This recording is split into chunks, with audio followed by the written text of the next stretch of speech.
স্বাস্থ্য মন্ত্রণালয়ের অটিস্টিক সেলকে ব্যবহার সাইমা ওয়াজেদ পুতুলের বিরুদ্ধে রাষ্ট্রের বিপুল অর্থ আত্মসাতের প্রমাণ পেয়েছে দুদক। একই সাথে অভিযোগ আছে সূচনা ফাউন্ডেশনের নামে অর্থ আত্মসাতের।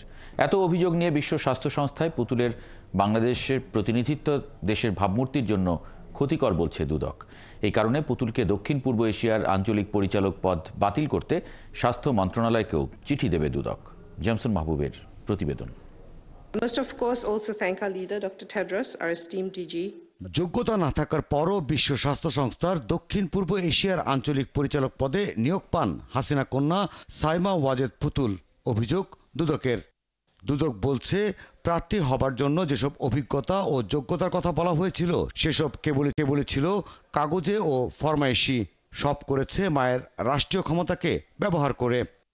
দুদক বলছে, মা হাসিনার ক্ষমতাকে ব্যবহার করে পুতুল বিভিন্ন প্রতিষ্ঠানের কর মওকুফ করাতেন। বিনিময়ে সেসব প্রতিষ্ঠান পুতুলের সূচনা ফাউন্ডেশনকে মোটা অঙ্কের টাকা প্রদান করত, যা পরে পুতুল আত্মসাৎ করেছেন।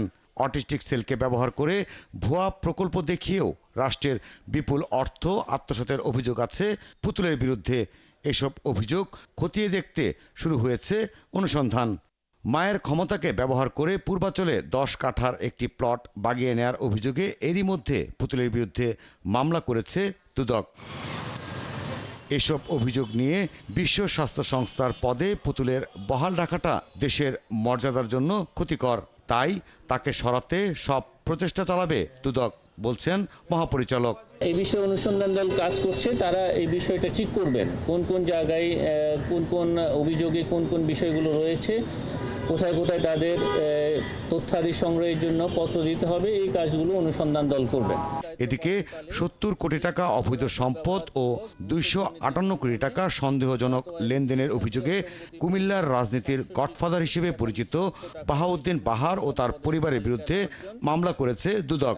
অস্বাভাবিক ও সন্দেহজনক লেনদেনের মাধ্যমে অপরাধলব্ধ অবৈধ অর্থ জ্ঞাতসারে হস্তান্তর, স্থানান্তর ও রূপান্তর করায় তার বিরুদ্ধে একটি মামলা রুজু করা হয়েছে।